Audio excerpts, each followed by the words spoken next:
enzyme that has to do that is called DNA ligase. And what DNA ligase does is it sits in that cap. You can see on that first double piece there, where the 3' hydroxyl and the 5' phosphate are. It sits on that gap here, and it does one of two things. In bacterial cells, they take AMP out of NAD, E. coli. And in eukaryotic cells and viruses, such as phage, they use ATP, they put the phosphate. Either way, it's different, one or the other. And they put either the phosphate, or in this case, this is AMP, right? Adenosine monophosphate. What that does is it creates this phosphoester linkage here, that phosphate-phosphate bond.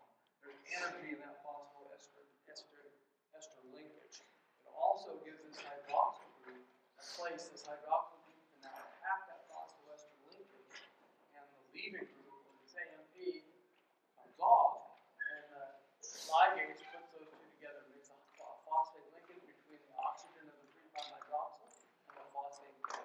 So this is an activation where you put on the phosphate or the AMP, and bacterial cells, E. coli, most bacterial, the vast majority of them use NAD, eukaryotes, virus, and a few bacteria use ATP, and they put ATP on it. So we talked about replication, and we said that we did mention at least that replication began at a site on the chromosome. It's called the origin of replication. So DNA synthesis starts every time on all the chromosomes that ever replicate at exactly the same space. Why is that? Why does it always start in exactly the same place? Why is that? Well, there's two reasons. One, evolutionarily, right, is that the proteins that are involved in starting replication have to be able to recognize and bind to the DNA. So evolution has put a binding site there at the origin of replication for the proteins that are needed to do that to take off. Right? And the second thing is that what's going to happen at the origin of replication, what happens when DNA synthesis begins?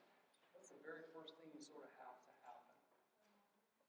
Unwinding, you have to form a replication bubble. DNA, all of the enzymes that we know that work on double-stranded DNA have trouble when it's double-stranded.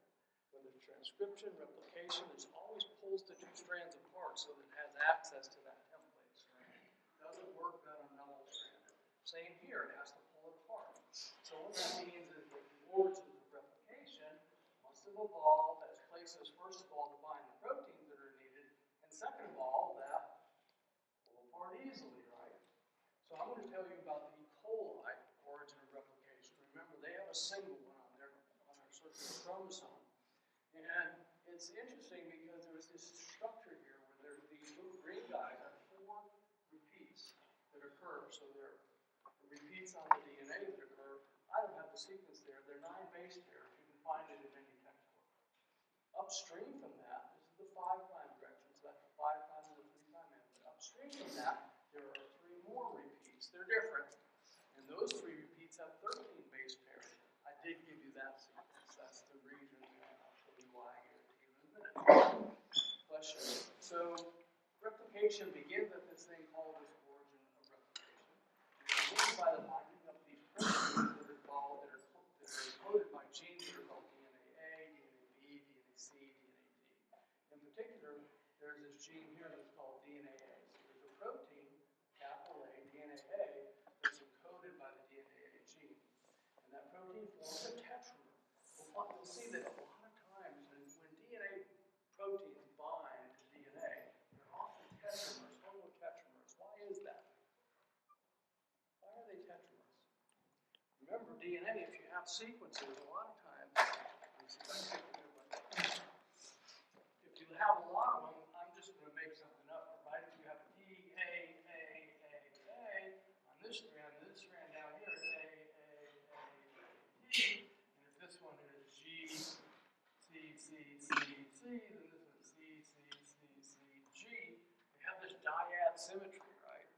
So it goes like this, and like this. A lot of times, because of that symmetry of these binding sites, the proteins that bind are tetramers, right? One for each of those different regions of symmetry. Anyway, so this guy is a tetramer. He binds that repeat. These guys, that when they bind to one binds. The next one binds more avidly, right? They sort of have synergistic binding. When one binds, the next one binds more quickly and more tightly, and the next one and the next one. Why is that? If these are all repeats, and that protein's binding to the same site, why does the second one bind more quickly than the first one? What's that tell you about it? What's that tell you about that binding? A little louder. The complementary conformational change? That could be, yes, there is sort of a conformational change. But that's not why they bind more tightly like that. If the second one binds more tightly than the first one, and they're both recognizing the same DNA sequence, that means that there must be something else, protein-protein interaction. So it's not just protein DNA, but it's protein-protein. And that's what happens, the synergistic binding. And not only do they bind to the four sites, but look at this, it's like this neutral that occurs out in nature, right? Where once these proteins bind into the DNA sequence, they bind to each other and everything, and they start to form this ball. And what are they doing? They're twisting that DNA. Right? DNA in cells is generally speaking, is linear, right? It curves. And you don't find it twisted or round or sharp turns or bends, right? What happens when you take DNA like this and you twist it very closely? What does that do? What happens if you take a rope and get a braided rope, right? And you either kick it in half or you start rolling it into a thing? Go ahead. So those hydrogen bonds might come apart? The hydrogen bonds come apart, right? He says, yeah. So whenever you take something that's coiled like that and you twist it real tightly, you put tension on it. And it has the tendency to want to pull apart. Now, it's not going to break the hydrogen bonds, right? It doesn't have the power to do that. But it puts tension on the DNA, so the DNA is more likely, wants to spread more likely or form a bubble. So now what? Look at the next repeats. Here's the next repeats, right? This is forming here. There's those repeats. And if you look at those repeats, that's the sequence. The N is an A or a T. So the sequence only had, in 13, there's only a G and a C. The rest of it's all ATs. What does that mean that it's all ATs like that?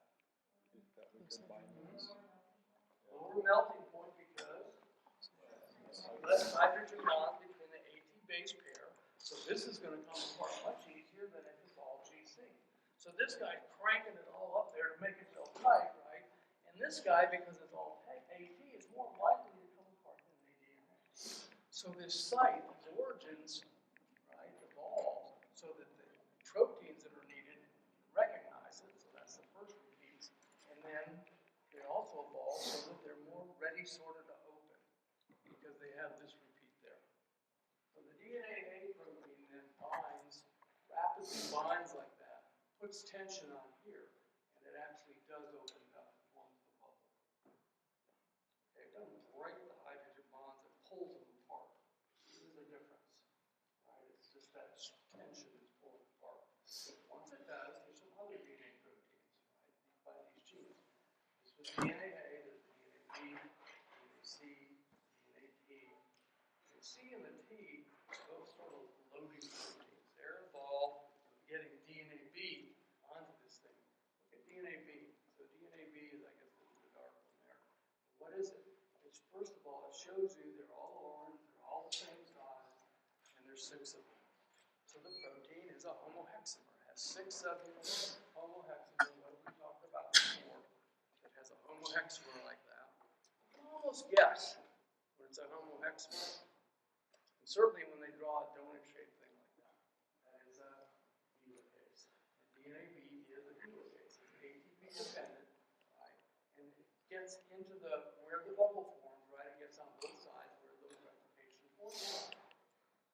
So it's loaded by C and T into the bubble that A has created. And it's the helicase. It's going to be there and unwind these strands. The cartoons always sort of show it just there. It really wraps around the lagging strand. And that's where it unwinds. And it's in that round, it's always a homohexamer. It's round, it's donut shaped like that because it actually does wrap around the strands as it moves up and opens it up. As the strands open up, right, there's a chance of intramolecular hydrogen bonding, so that single-stranded binding protein binds to that DNA, so that the DNA that's now unwound in bacterial cells, certainly naked, doesn't start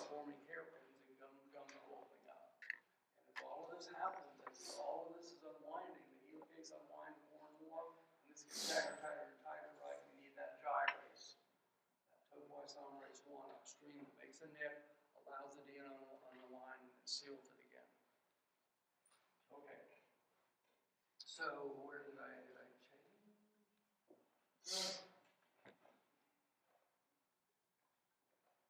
So here's the picture right once again. There's the helicase of that. The next thing is that there's several genes that are called pri-AGC, and the enzyme called primase. Remember, primase is the guy that makes the RNA primer, and most two of these guys, B and C, are what's good as loaders. A interacts with primase, and then B and C helps to load it. So you can see there's the primase, the light blue with the pri attached to it, and they're sort of in this replication thing here, where that helicase is there. It's not replicating yet. There's no DNA, so it's not called a replisome, but it's called a primosome because it has the primase, and this guy's going to set down the primer. There's the first primer. This is the primer that's made for the leading strand. So when he sets down, right, he makes that leading strand, right? Okay. Now what happens is these continue to open. The DNA is falling off. Eventually, it's all going to fall off. But it sort of moves like that. It's made the primer. Once it opens up 1,000 nucleotides or so, it makes the lagging strand primer. And then that whole thing recruits from the polymerases. Two polymerase complexes, the beta subunit wrapping around one of the template strands to make it processive. What else do I want to say? The loops form. You can see how as it forms this loop there. So this is where the polymerase does, and now this thing here is called a replisome. DNA polymerase 3 is the whole enzyme, and it forms this replisome. We haven't talked about whole enzyme. I don't know if we will or not in this one. Okay. So anyway, that forms like that, and then this just goes to show, and I'm not going to go over this again because we talked about it before. There's the two complexes. They're held together by the tau. So tau holds them together, right? This light greenish guy is called gamma. And gamma is the loader and the unloader. So you can see that this is the lagging strand synthesis. It's making, as it's moving this way, so it's copying this strand like this. There's the next primer. There's the next primer. So this guy has finished this strand. Why do we know he's finished? Because see all of these guys on that single strand, all those double-stranded binding proteins are knocked off, and this strand that's being made has been made all the way around until you can see there's the old double strand, there's the new one that's just made. Y'all see that? There's the next primer. So what has to happen is this clamp has to actually open up, let go of that spot where it is, find this guy, and reclamp there, right? And then it's going to loop around. This guy here is down here, and then he's going to synthesize that one until he goes all the way through and meets that one. But it has to clamp and unclamp. And the proteins that do that, remember there's 5 of them in this gamma complex, which is this guy there. And that his whole function is to open the clamp and clamp it back on, open the clamp it back on. Okay. And each of these guys, of course, is the Okazaki fragment. We talked about that. I think that's a good picture, and you can look at it and see what's happening. So what do we need for DNA polymerase? This is just another table that talks about things that we talked about. We talked about gyrase and what it does, untwisting DNA. I think there's a better word than unwinding. I crossed that right. Unwinding is what we say the helicase does. It actually unwinds it. So I say gyrase untwists it. Single-stranded DNA binding protein. I just told you what it is. We talked about all of those and how they recognize. This is the primase. It's coded by the gene that's called DNAG. It synthesizes the RNA primer. DNA polymerase 3 is the enzyme that elongations of DNA synthesis. DNA polymerase 1 removes it's the repair enzyme in E. coli, right? Removes that primer from the Okazaki fragment. And also adds the DNA in that space. Remember this guy, DNA polymerase also has polymerizing activity. So repair activity, which is the 5' to 3' exonuclease, cuts off the RNA. And the DNA polymerase activity reads the template, the gap that's left, and adds the nucleoside triphosphate or nucleoside monophosphate to the 3' hydroxyl of the other strand until it fills in the gap. And then you need the DNA ligase, which covalently links the fragments. TUS we haven't talked about. It's a termination. We'll have to talk about that.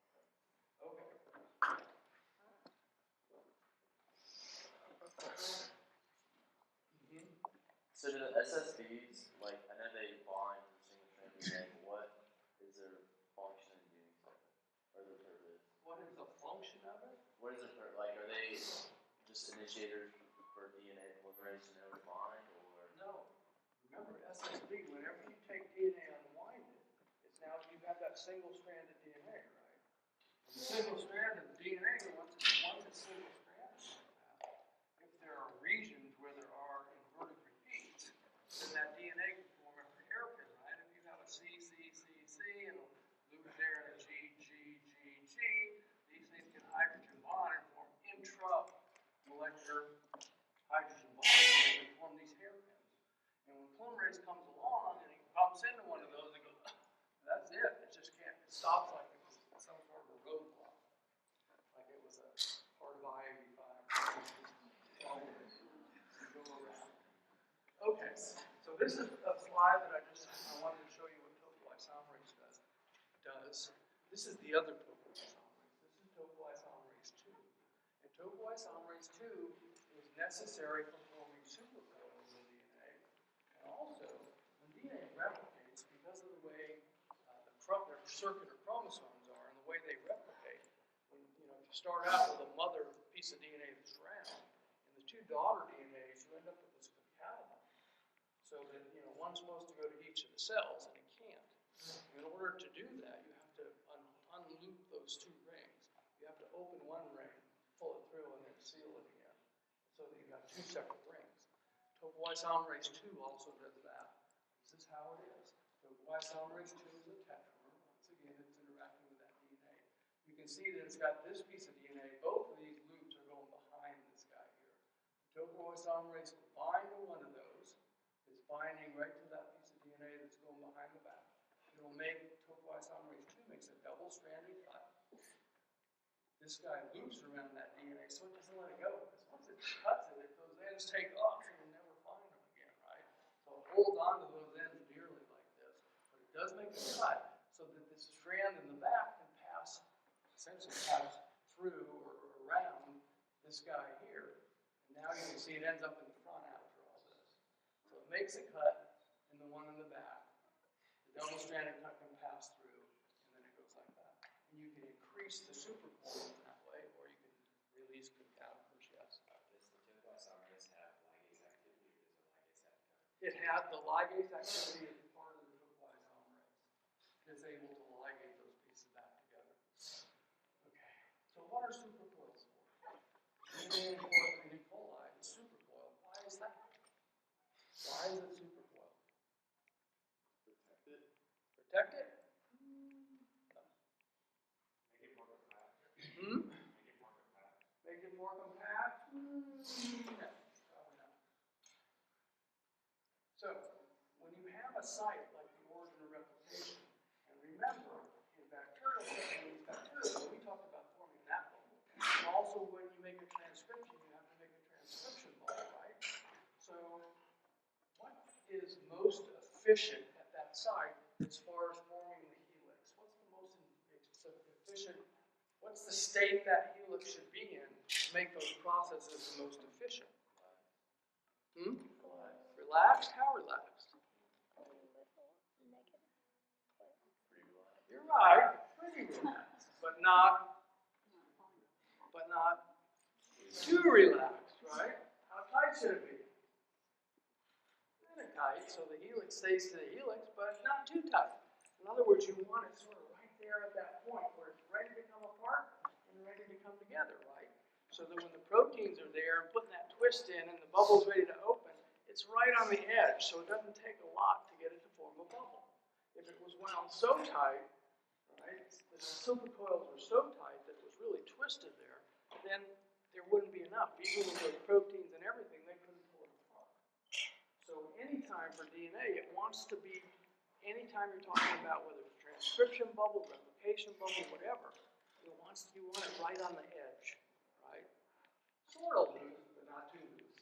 Sort of tight, but not too tight. So that all that biochem. And that's what this does. Every time you add a supercoil, it makes it harder to pull a region apart. Every time you lose a supercoil, it makes it easier to pull that region apart. Right?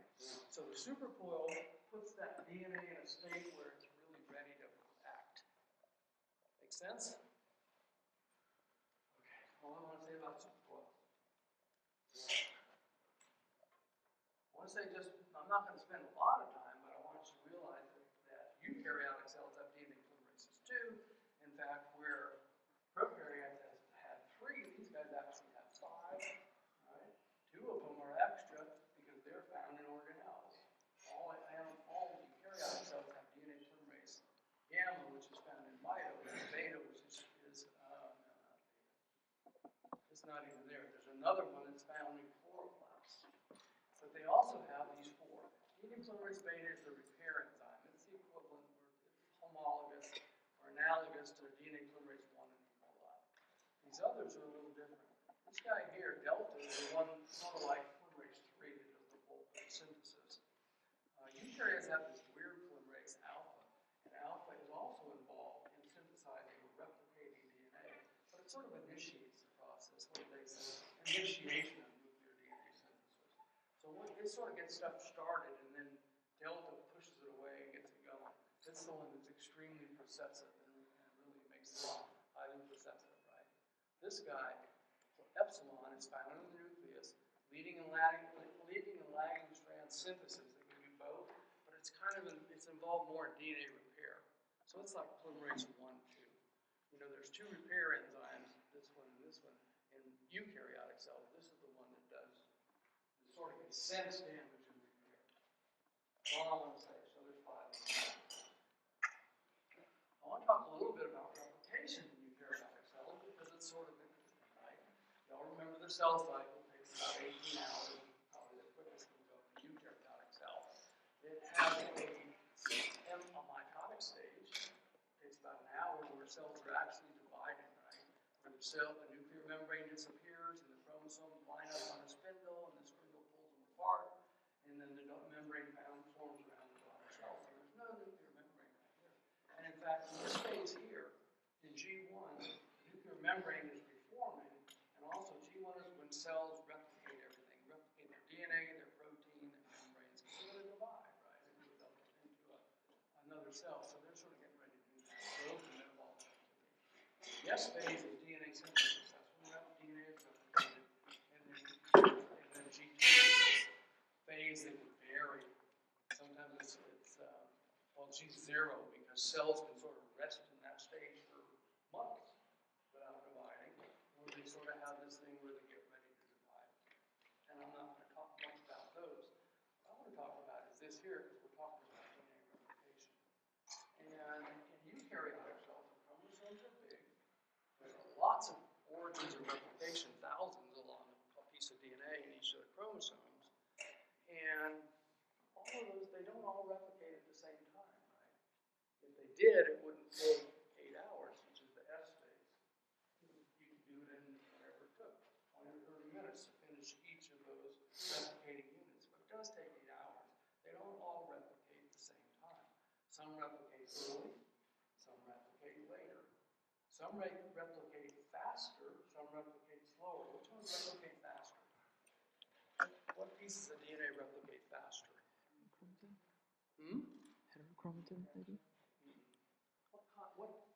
you have DNA, what would make it, here's double-stranded DNA. What would make it, and you don't even know what it is, what would make it replicate faster or slower? Color? Someone had color this? Say it again. Shorter? Let's say they're the same size. The base composition. What did we just talk about? The base composition. Base composition, why is that? AT-rich is. AT-rich comes across much easier. The helicane's going to wind it. GC-rich replicates much more slowly. Right? Heterochromatin much more slowly. So it replicates at different rates. So here's my question. If that's true, right, how come the guy that replicates first and fast, how come he doesn't replicate again and again? If it's 8 hours in the cycle, how come he only replicates once?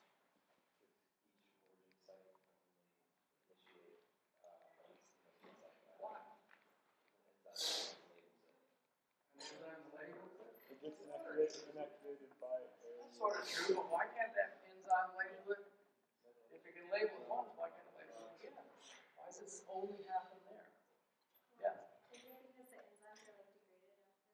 Hmm? Is it because the enzymes are degraded right after they're used? The enzymes are destroyed, yeah, but why can't you put new ones on and just reinitiate on that site?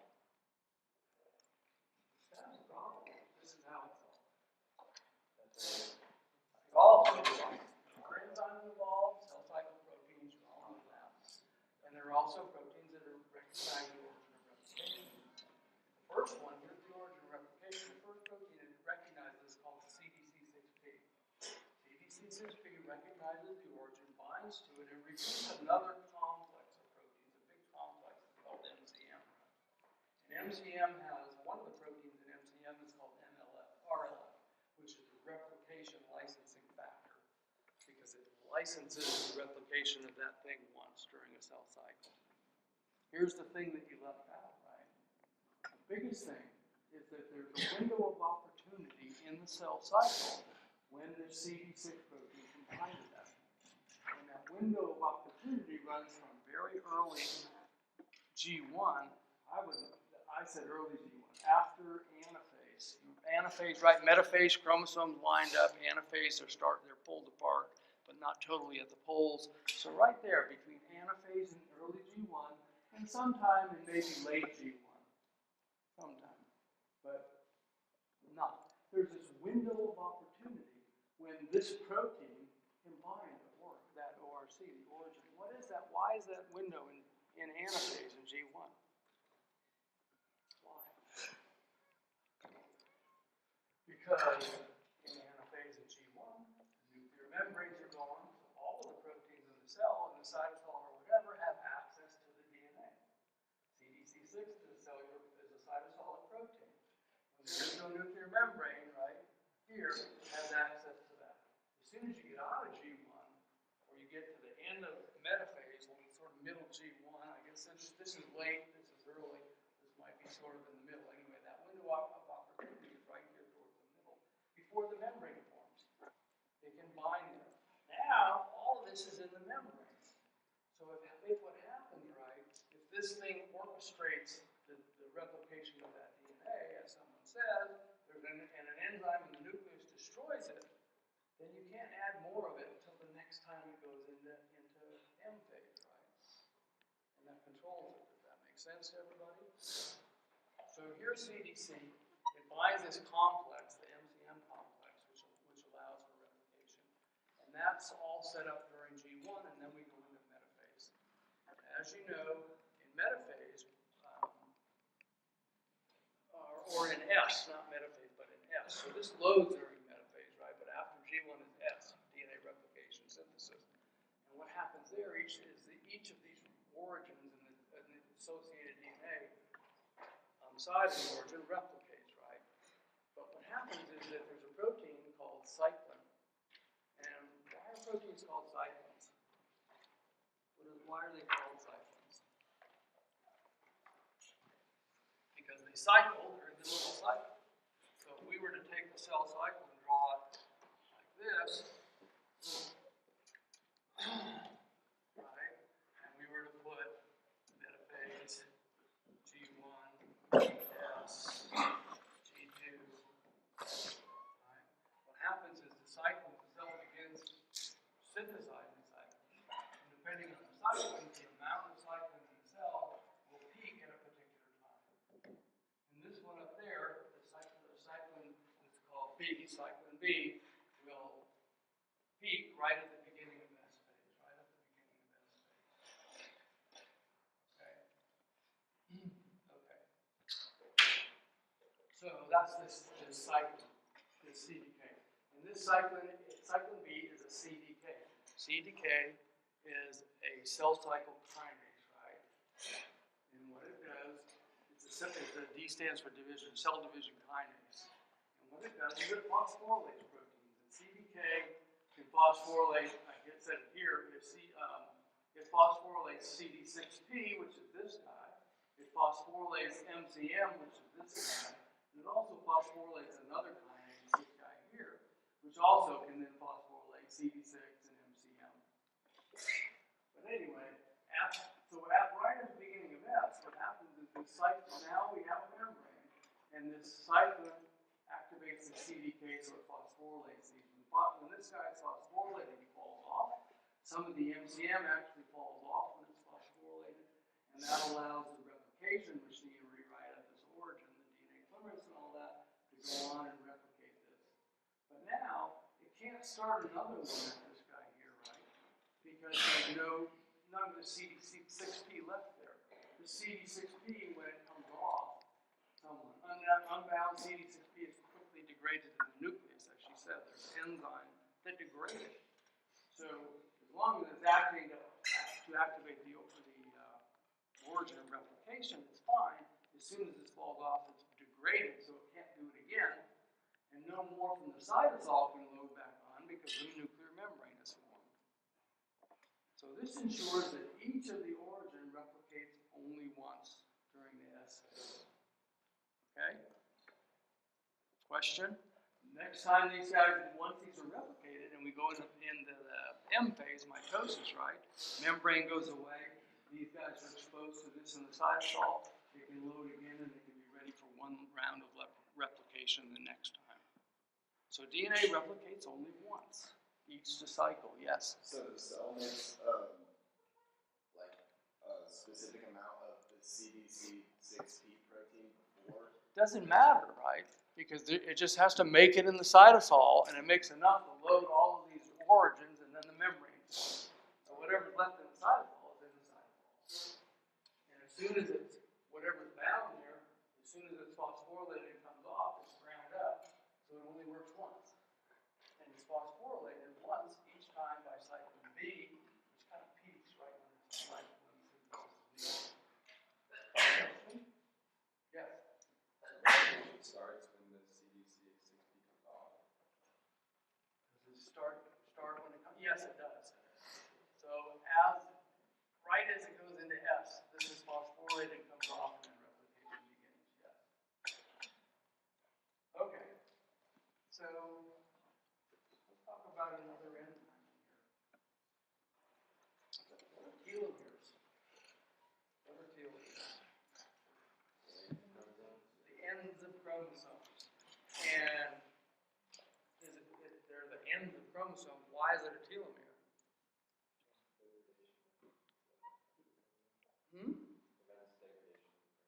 No. It doesn't prevent degradation. It is there for a big reason, though. First of all, what is it? It's actually the DNA gets folded over a little, and there's proteins that bind to the end. So it really sort of almost looks like a club, right? There's proteins on the end. What's the function of those proteins? Not degradation. Allow for degradation. Help prevent loss of. No.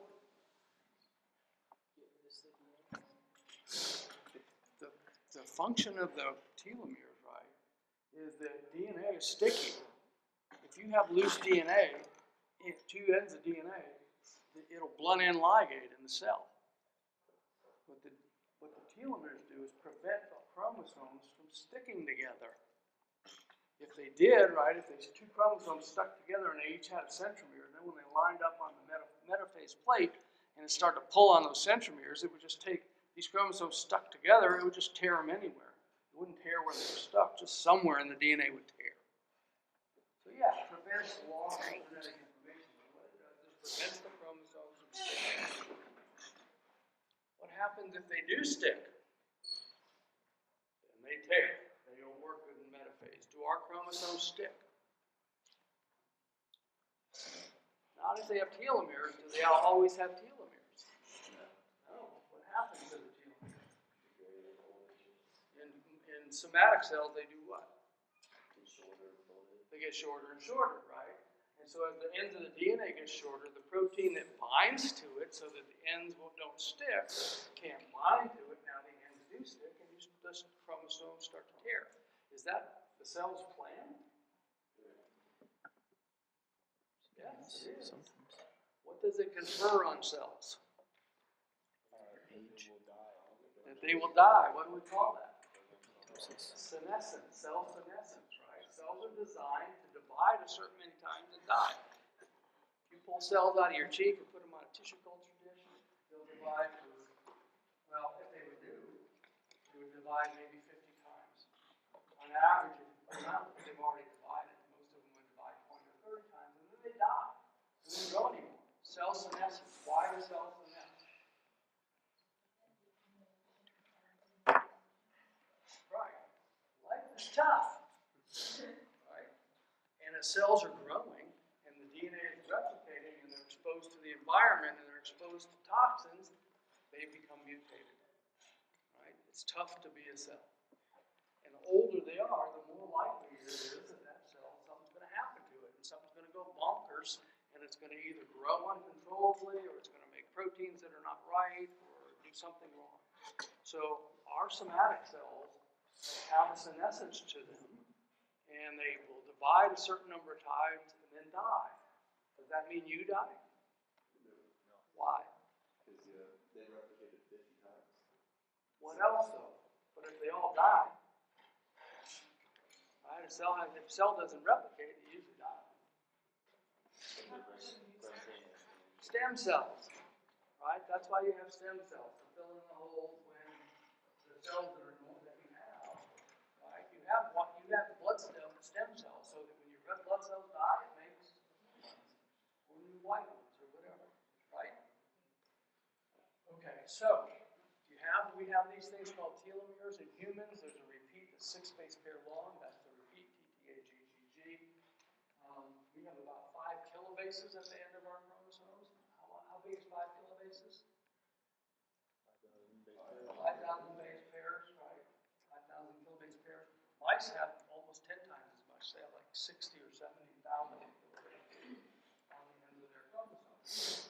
So what happens, as someone said, is that cells divide. Every time they divide, you get shorter. The chromosome gets shorter. Why does it get shorter? Because the DNA polymerase, since it requires a new 3' end to add on to, on one of the arms it can't add anything else because it can't. Remember, Okazaki fragments have to be a certain size in bacterial cells, and it's true in eukaryotes. As he said, what happens is at the ends of chromosomes, the space gets too small, you can't prime. Right? So what happens is, here's what's left that has to be replicated. I should have done it a little bigger. And there's where the primer would normally be, but the primer is now outside of what's left of the chromosome, so there's no place to set down the primer, so you can't prime for this last piece of synthesis, so you lose that. And on average, every time our cells, human cells, divide, we lose about 50 or 100 nucleotides at the end of our DNA. But since you have 5,000 of them, they'll keep shortening, right? And you don't, it's not that you eventually shorten it so much that it gets into a gene and you lose gene function, which a lot of people think. It's that when you get to the end, those chromosomes, they don't bind proteins anymore, and so the ends of your chromosomes stick and tear, right, when they pull apart. Yes? Is that a cause of non-destruction, or is it just where the is that a cause of non-destruction in somatic cells, or would that be? No, that's a different thing, but sort of similar. Okay? Okay, so what's telomerase? What is telomerase? Telomerase is an enzyme, right? It's a ribonucleoprotein particle, an RNP. What does that mean? Telomerase is an RNP. Huh? Yes, which means what? It has an RNA and protein. It's an RNA protein complex. What other RNAP do you know? Ribosomes. The ribosome, sorry. Ribosomes are ribonucleoprotein complexes, right? So they're RNPs also. So telomerase is an RNP. Its RNA has about 450 nucleotides, 450 base nucleotides, not base pairs, but nucleotides, right? It has a coding region. What do you think it codes for?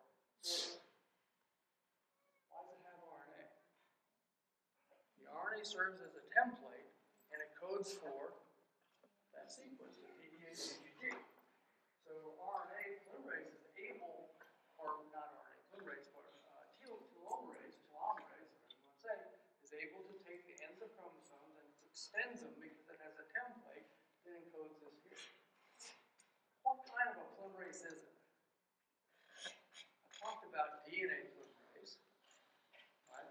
about its polymerizing activity. What is RNA? What do we call telomerase? What kind of an enzyme is it? Is it a DNA polymerase? Yeah, it is technically. We have another name. What do we call it? Come on, guys. Reverse transcriptase. You've heard that, right? So the template's RNA. So the activity has to be an RNA-dependent DNA polymerase because it's going to make this into DNA. It's going to add that to the end of the chromosome, right? So it's going to make it into DNA. This is sort of a cartoon that just sort of shows that. This is the enzyme, the ribonucleoprotein particle. There's the RNA that's in there. It has a sequence on that RNA that is complementary to the ends of the chromosomes, right? And what it does is because of that complementary, it lines it up, and then the activity is able to read this template and add nucleotide and make DNA. So it's an RNA-dependent DNA polymerase is making DNA. Right? And when you make RNA from DNA, what do you call that process? Transcription.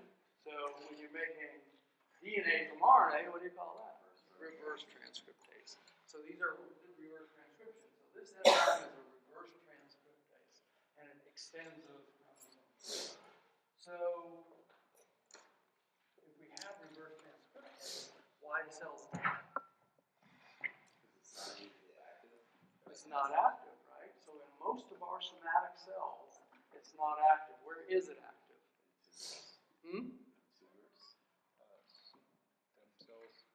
Naturally, normally, where do you want it to be active? Rapidly dividing cells, which are where? Immune system. It's active in zygotes, right? Embryos.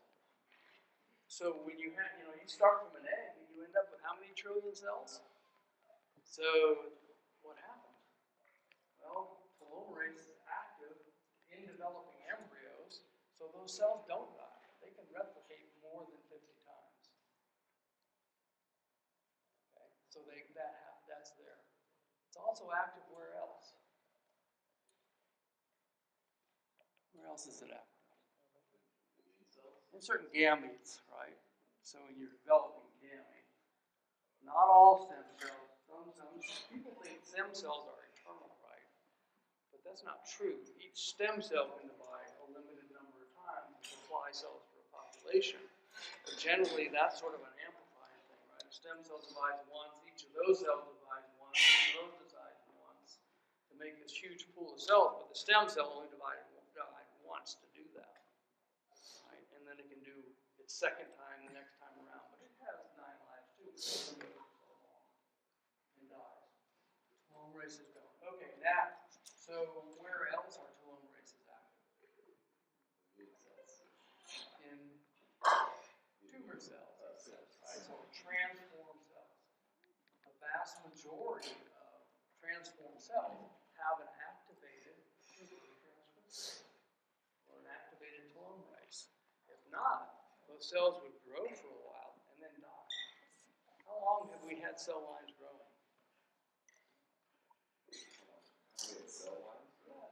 What's the HeLa cell story? Oh my gosh. So we grow HeLa cells, and we used to do a lot of research with them. Why do we like to grow transformed cells? To do experiments. Why did we used to like to grow transformed cells? They're what? They're immortal? Yeah, sort of. They are immortal, and that's because they have reverse transcriptase on them. But why did we like to use them for research? Because you could keep replicating them and you get It's simpler than that. Why do we like to use bacteria and yeast instead of eukaryotic cells? Because, the eukaryotic cells have to grow on a dish, a tissue culture dish. You get a certain million cells on there, and that's all. But the others grow in suspension culture, right? And you can get really thick suspension, so you can make billions of cells. Transformed cells are the same way. Tumor cells grow in suspension culture. You can take HeLa cells and grow them in a flask, just like you guys grow yeast or bacteria. So you get huge densities of them. What are HeLa cells? The first immortal cell line? The first immortal cell line? First immortal cell line from when? Oh, I don't know that. I think it's 1957. Right? Came from a woman named Henrietta Henrietta Lacks is in the news right now, right? 51? 51. So why is it in the news right now? Who's pissed off? She died and they took her cells. Why is her family upset? Well, we've been growing these cells since 1951 in culture, and they grow just fine. There's happy now as they were back then. It was a cervical carcinoma, right? So why are they upset? Did they You sort of hit all around it. did they ask her for the cells? Well, they sequenced it without the family's permission, so now they have the whole sequence of her genome and her family's genome, including all of their mutations, all of their problems, all of everything that insurance companies don't like. So the family's suing now and saying, hey, you didn't ask us if you could do this. Johns Hopkins just took the cells. You know, they did a biopsy when they removed the tumor and just grew them. They didn't even tell Henrietta. She didn't care. Anyway, so tumor cells will grow because they have reactivated, right? Or their telomerase is turned on. That's one of the things that happens. So reverse transcriptase uses RNA as a template and it's able to extend the chromosome. Okay? So I told you that human cells will die after, I think, 50 generations or so. When they first started doing these experiments, right, they made reverse transcriptase mutants, and they did now. We don't make bacterial mutants now. What do we do? What kind of genetics do we do? Transgenic mice, right? So they made a mouse that was -4, right, for the telomerase, right? What happened to the mouse? No, he was happy as pie. And everybody went, whoa, what happened? You know, why didn't this mouse die? Well, it turned out that mouse's family died. So 3 generations later, the offspring started to die. Why did it take so long? Because the DNA, the embryos. So it took longer, but even they passed that on, even to their offspring, so that 3 generations later, their offspring all started to die. Okay, I think that's all I have in here. Okay.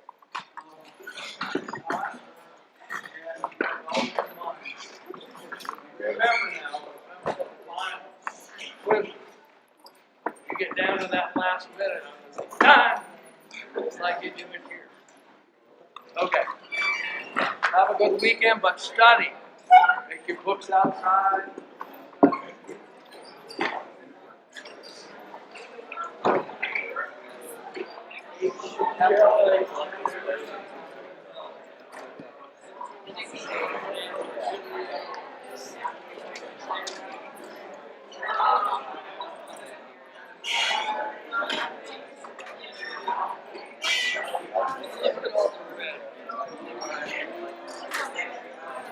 You looked at the yes.